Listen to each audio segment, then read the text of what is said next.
MHA ने कुछ guidelines जारी की हैं। वो गाइडलाइंस हम आपको एक एक करके बताते हैं।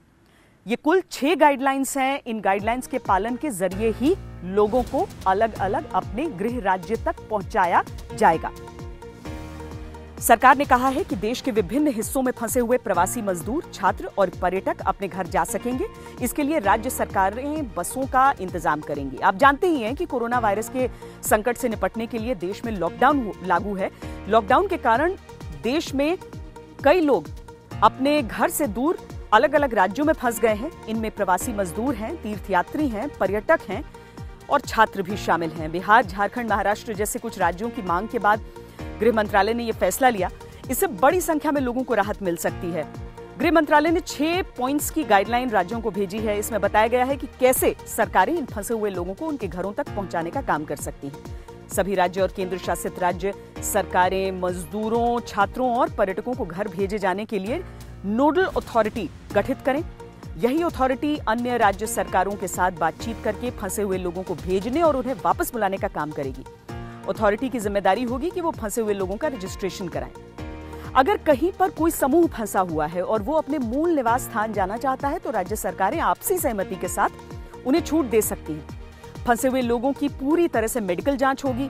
बगैर लक्षण वाले को ही यात्रा करने की अनुमति दी जाएगी।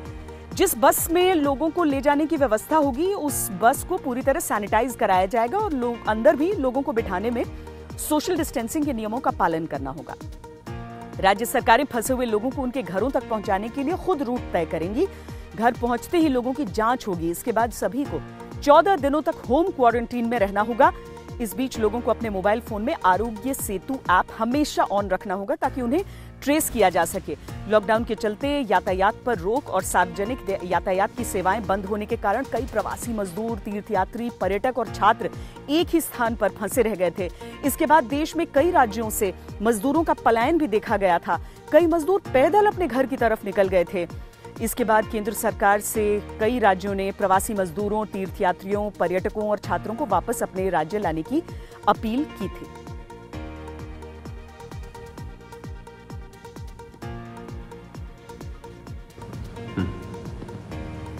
अलग अलग प्रांतों में रहने वाले माइग्रेंट लेबर,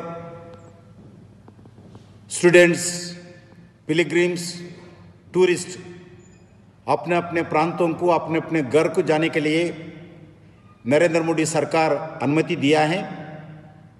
मगर आप जिस प्रांत में हैं उस प्रांत का सरकार, आप जिस स्टेट में जाना चाहते हैं आपके घर को, आपका स्टेट का सरकार, दोनों के बीच में बातचीत होना चाहिए। दोनों के बीच में कार्यक्रम का एक अंतिम रूप देना चाहिए। उसके बाद बसेस का व्यवस्था होगा। बसेस व्यवस्था होने के बाद आपको आपके प्रांत को ले जाने का व्यवस्था करेंगे। इसके लिए मैं सभी छात्रों को, सभी माइग्रेंट लेबर को अनुरोध करता हूं, आप जिस जगह है उधर ही रहिए। आप कोई सेंटर में आने का जरूरत नहीं है, कोई चौराहे में आने का जरूरत नहीं है। आप जिस एरिया में है, आप जिधर ही रहे उधर ही रहेंगे। 1-2 दिन लगेगा, समय लगेगा। आप थोड़ा संयम से काम लेना चाहिए।